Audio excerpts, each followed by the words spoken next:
रिजिजू राज्यसभा में इस वक्फ संशोधन बिल को पेश करेंगे और 1 बजे जेपी नड्डा इस पर चर्चा की शुरुआत करेंगे।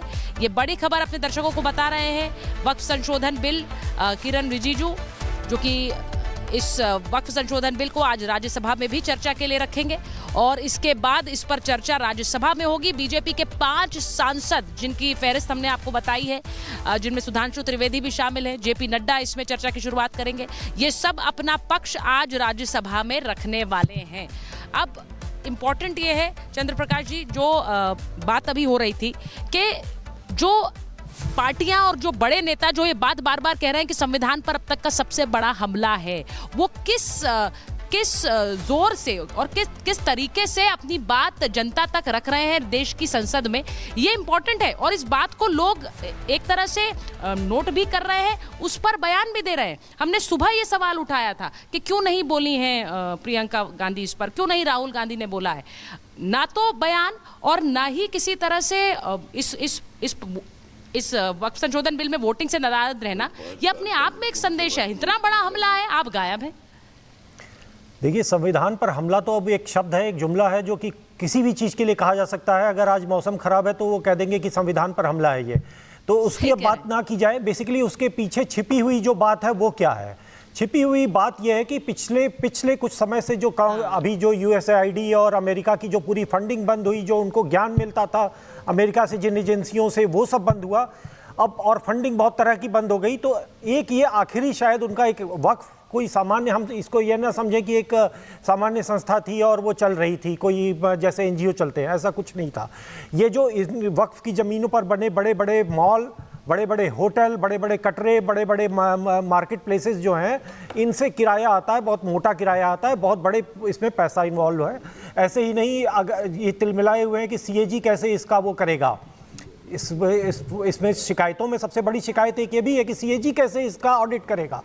तो जब सीएजी ऑडिट करेगा तो पकड़ में आएगा कि ये पैसे जा किसके पास रहे थे।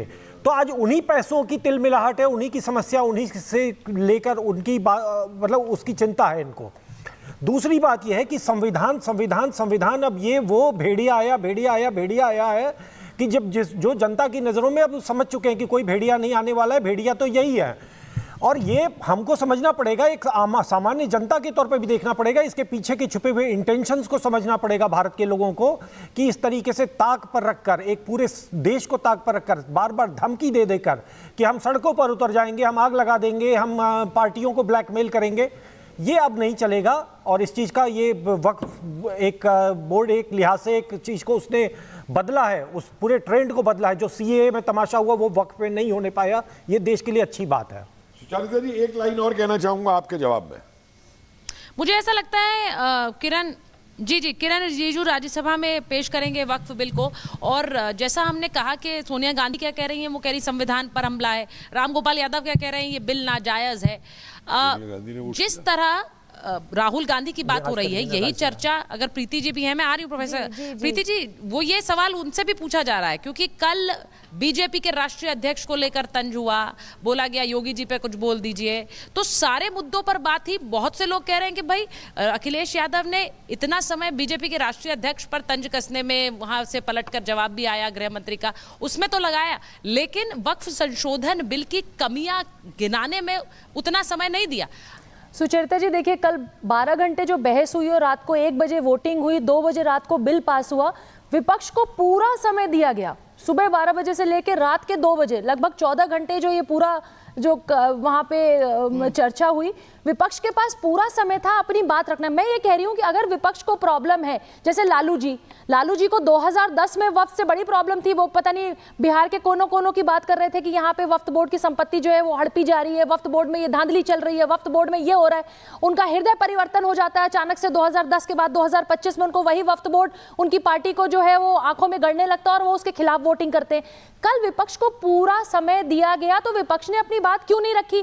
क्यों इसलिए नहीं रखी सुचरिता जी? क्योंकि तथ्य होने चाहिए, आपके पास तथ्य नहीं है और चुनाव तो अभी इधर भी है नहीं। देखिए, जिन लोगों ने विपक्ष में वोटिंग करी उसमें मैं आपको बता देती हूँ कि कई ऐसे राज्य जैसे उत्तर प्रदेश, कर्नाटक, वेस्ट बंगाल, तेलंगाना, आंध्र प्रदेश, ये 5 राज्य वक्फ बोर्ड की संपत्तियों में सबसे अमीर वक्फ बोर्ड की संपत्तियां कही जाती हैं।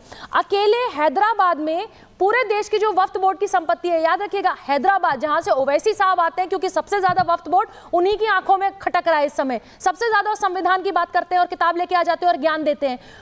वो प्रॉब्लम ये है कि सारा वक्फ बोर्ड की जो संपत्ति है सुचेता जी, 30% संपत्ति सिर्फ हैदराबाद में है। 77,000 प्रॉपर्टी जो लिस्टेड है वक्फ बोर्ड की, वो अकेले हैदराबाद में। और आपको ये पता है कि वक्फ बोर्ड की संपत्तियां किस तरीके से यूज की जा रही हैं। तो विपक्ष में जो नेता आए हैं उनके पास कोई तथ्य नहीं था कल बोलने के लिए। 12 घंटे जब होम मिनिस्टर साहब बोल रहे हैं, किरण रिजिजू साहब बोल रहे हैं, आप बताते ना कि इस बिल में क्या खामियां हैं, आपके पास कुछ है ही नहीं बताने के लिए। और वायनाड से आप लड़ने जाते हैं, आप केरल से आप लड़ने जाते हैं, केरल की जनता को बताइए ना भैया कि वहां जो 600 क्रिश्चियन परिवार है जिनका आपने जो बात बोली वही थोड़ी देर पहले चिराग पासवान कह रहे थे। चिराग पासवान ने कहा कि मुसलमानों के जमीनें, उनकी मज़ारें, उनके मस्जिद छीन लिए जाएंगे। ये तो हर कोई कह रहा है विपक्ष का नेता, लेकिन जरा तथ्यों के साथ बात करिए, जरा वो क्लॉजेस बताइए जिसमें ये कहा गया है कि ऐसा होने वाला है। ये नहीं कोई बता रहा है। सुचेता जी एक चीज और, विपक्ष खुद घिर गया, विपक्ष खुद फंस गया, क्योंकि जिन मुसलमानों की तस्वीर आप अपने चैनल पे दिखा रही हैं, जो टोपी और बुर्के में महिलाएं, हमारी बहनें वहां पे खड़ी हैं, जो जश्न मना रही हैं, मिठाइयां बांट रही हैं, कहीं ना कहीं जिनका अधिकार मारा गया है या वक्फ के नाम पे जिनके साथ अन्याय हुआ है, ये न्याय संगत ये बिल जो पास हुआ है उनके पक्ष में जो महिलाएं खड़ी हैं, अगर कांग्रेस से प्रियंका गांधी, राहुल गांधी या नेता कला के चर्चा भी करते, उनको वोट कांग्रेस से मुसलमान खुद नहीं देते।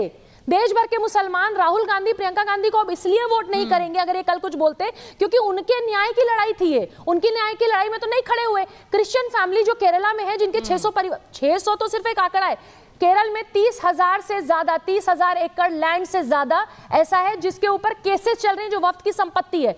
तो जब आप केरल से सांसद हैं, आप वहां पे अपने लोगों के लिए नहीं बोलती हैं, और कल भी आपने विपक्ष की चर्चा में नहीं बोला, आप खुद घिर गई हैं, प्रियंका गांधी खुद घिर गई हैं। किरण रिजिजू राज्यसभा में इस वक्फ संशोधन बिल को पेश करेंगे और 1 बजे जेपी नड्डा इस पर चर्चा की शुरुआत करेंगे। ये बड़ी खबर अपने दर्शकों को बता रहे हैं। वक्फ संशोधन बिल, किरण रिजिजू जो कि इस वक्फ संशोधन बिल को आज राज्यसभा में भी चर्चा के लिए रखेंगे और इसके बाद इस पर चर्चा राज्यसभा में होगी। बीजेपी के 5 सांसद जिनकी फहरिस्त हमने आपको बताई है, जिनमें सुधांशु त्रिवेदी भी शामिल है, जेपी नड्डा इसमें चर्चा की शुरुआत करेंगे। ये सब अपना पक्ष आज राज्यसभा में रखने वाले हैं। अब इम्पॉर्टेंट ये है चंद्र प्रकाश जी, जो बात अभी हो रही थी कि जो पार्टियां और जो बड़े नेता जो ये बात बार बार कह रहे हैं कि संविधान पर अब तक का सबसे बड़ा हमला है, वो किस जोर से और किस तरीके से अपनी बात जनता तक रख रहे हैं देश की संसद में, ये इंपॉर्टेंट है। और इस बात को लोग एक तरह से नोट भी कर रहे हैं, उस पर बयान भी दे रहे हैं। हमने सुबह ये सवाल उठाया था कि क्यों नहीं बोली हैं प्रियंका गांधी इस पर, क्यों नहीं राहुल गांधी ने बोला है। ना तो बयान और ना ही किसी तरह से इस वक्फ संशोधन बिल में वोटिंग से नाराज रहना, ये अपने आप में एक संदेश है। इतना बड़ा हमला है, आप गायब हैं। देखिए, संविधान पर हमला तो अब एक शब्द है, एक जुमला है जो कि किसी भी चीज़ के लिए कहा जा सकता है। अगर आज मौसम खराब है तो वो कह देंगे कि संविधान पर हमला है ये, तो उसकी अब बात ना की जाए। बेसिकली उसके पीछे छिपी हुई जो बात है वो क्या है? छिपी हुई बात यह है कि पिछले कुछ समय से जो अभी जो यूएसएआईडी और अमेरिका की जो पूरी फंडिंग बंद हुई, जो उनको ज्ञान मिलता था अमेरिका से जिन एजेंसियों से, वो सब बंद हुआ अब, और फंडिंग बहुत तरह की बंद हो गई। तो एक ये आखिरी शायद उनका एक वक्फ, कोई सामान्य, हम इसको ये ना समझें कि एक सामान्य संस्था थी और वो चल रही थी, कोई जैसे एनजीओ चलते हैं, ऐसा कुछ नहीं था। ये जो वक्फ की ज़मीनों पर बने बड़े बड़े मॉल, बड़े बड़े होटल, बड़े बड़े कटरे, बड़े बड़े मार्केट प्लेसेस जो हैं, इनसे किराया आता है, बहुत मोटा किराया आता है, बहुत बड़े इसमें पैसा इन्वॉल्व है। ऐसे ही नहीं, अगर ये तिलमिलाए हुए हैं कि सीएजी कैसे इसका वो करेगा। इसमें शिकायतों में सबसे बड़ी शिकायत एक ये भी है कि सीएजी कैसे इसका ऑडिट करेगा। तो जब सीएजी ऑडिट करेगा तो पकड़ में आएगा कि ये पैसे जा किसके पास रहे थे। तो आज उन्हीं पैसों की तिलमिलाहट है, उन्हीं की समस्या, उन्हीं से लेकर उनकी मतलब उसकी चिंता है इनको। दूसरी बात यह है कि संविधान अब ये वो भेड़िया आया है कि जब जो जनता की नज़रों में अब समझ चुके हैं कि कोई भेड़िया नहीं आने वाला है, भेड़िया तो यही है। और ये हमको समझना पड़ेगा, एक सामान्य जनता के तौर पे भी देखना पड़ेगा, इसके पीछे के छुपे हुए इंटेंशंस को समझना पड़ेगा भारत के लोगों को, कि इस तरीके से ताक पर रखकर, एक पूरे देश को ताक पर रखकर, बार बार धमकी दे देकर कि हम सड़कों पर उतर जाएंगे, हम आग लगा देंगे, हम पार्टियों को ब्लैकमेल करेंगे, ये अब नहीं चलेगा। और इस चीज़ का ये वक्फ एक बोर्ड एक लिहाज से एक चीज़ को उसने बदला है, उस पूरे ट्रेंड को बदला है। जो सीएए में तमाशा हुआ वो वक्फ में नहीं होने पाया, ये देश के लिए अच्छी बात है। सुचरिता जी, एक लाइन और कहना चाहूंगा आपके जवाब में। मुझे ऐसा लगता है किरण किरण रिजिजू राज्यसभा में पेश करेंगे वक्फ बिल को। और जैसा हमने कहा कि सोनिया गांधी क्या कह रही हैं, वो कह रही संविधान पर हमला है। रामगोपाल यादव क्या कह रहे हैं, ये बिल नाजायज है। जिस तरह राहुल गांधी की बात हो रही है, यही चर्चा, अगर प्रीति जी भी हैं, मैं आ रही हूँ प्रोफेसर प्रीति जी, वो ये सवाल उनसे भी पूछा जा रहा है, क्योंकि कल बीजेपी के राष्ट्रीय अध्यक्ष को लेकर तंज हुआ, बोला गया योगी जी पे कुछ बोल दीजिए, तो सारे मुद्दों पर बात ही। बहुत से लोग कह रहे हैं कि भाई अखिलेश यादव ने इतना समय बीजेपी के राष्ट्रीय अध्यक्ष पर तंज कसने में, वहां से पलटकर जवाब भी आया गृह मंत्री का, उसमें तो लगाया, लेकिन वक्फ संशोधन बिल की कमियां गिनाने में उतना समय नहीं दिया।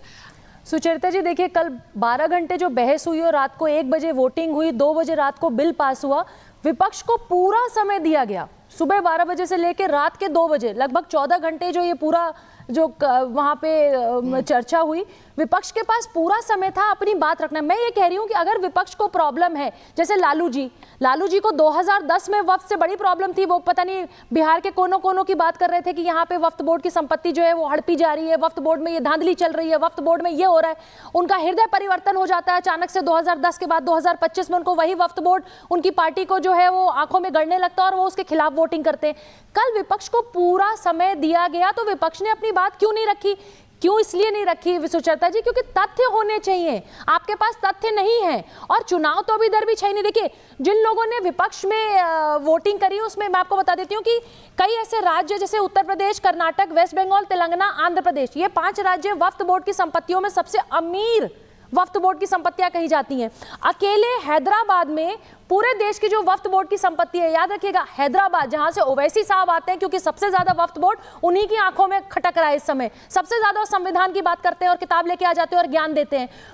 वो प्रॉब्लम ये है कि सारा वक्फ बोर्ड की जो संपत्ति है सुचरिता जी, 30% संपत्ति सिर्फ हैदराबाद में है। 77,000 प्रॉपर्टी जो लिस्टेड है वक्फ बोर्ड की, वो अकेले हैदराबाद में। और आपको ये पता है कि वक्फ बोर्ड की संपत्तियां किस तरीके से यूज की जा रही हैं। तो विपक्ष में जो नेता आए हैं उनके पास कोई तथ्य नहीं था कल बोलने के लिए। 12 घंटे जब होम मिनिस्टर साहब बोल रहे हैं, किरण रिजिजू साहब बोल रहे हैं, आप बताते ना कि इस बिल में क्या खामियां हैं। आपके पास कुछ है ही नहीं बताने के लिए। और वायनाड से आप लड़ने जाते हैं, आप केरल से आप लड़ने जाते हैं। केरल की जनता को बताइए ना भैया कि वहां जो 600 क्रिश्चियन परिवार है जिनका, आपने जो बात बोली वही थोड़ी देर पहले चिराग पासवान कह रहे थे। चिराग पासवान ने कहा कि मुसलमानों के जमीनें, उनकी मज़ारें, उनके मस्जिद छीन लिए जाएंगे। ये तो हर कोई कह रहा है विपक्ष का नेता, लेकिन जरा तथ्यों के साथ बात करिए, जरा वो क्लॉजेस बताइए जिसमें ये कहा गया है कि ऐसा होने वाला है। ये नहीं कोई बता रहा है। सुचरिता जी एक चीज और, विपक्ष खुद घिर गया, विपक्ष खुद फंस गया, क्योंकि जिन मुसलमानों की तस्वीर आप अपने चैनल पे दिखा रही हैं, जो टोपी और बुर्के में महिलाएं, हमारी बहनें वहां पे खड़ी हैं, जो जश्न मना रही हैं, मिठाइयां बांट रही हैं, कहीं ना कहीं जिनका अधिकार मारा गया है या वक्फ के नाम पे जिनके साथ अन्याय हुआ है, ये न्याय संगत ये बिल जो पास हुआ है, उनके पक्ष में जो महिलाएं खड़ी हैं, अगर कांग्रेस से प्रियंका गांधी, राहुल गांधी या नेता कला के चर्चा भी करते, उनको वोट कांग्रेस से मुसलमान खुद नहीं देते। देश भर के मुसलमान राहुल गांधी, प्रियंका गांधी को अब इसलिए वोट नहीं करेंगे अगर ये कल कुछ बोलते, क्योंकि उनके न्याय की लड़ाई थी ये। उनकी न्याय की लड़ाई में तो नहीं खड़े हुए। क्रिश्चियन फैमिली जो केरला में है, जिनके 600 परिवार, 600 तो सिर्फ एक आंकड़ा है, केरल में 30,000 से ज्यादा, 30,000 एकड़ लैंड से ज्यादा ऐसा है जिसके ऊपर केसेस चल रहे हैं जो वक्फ की संपत्ति है। तो जब आप केरल से सांसद हैं, आप वहां पे अपने लोगों के लिए नहीं बोलती हैं, और कल भी आपने विपक्ष की चर्चा में नहीं बोला। आप खुद घिर गई हैं, प्रियंका गांधी खुद घिर गई हैं।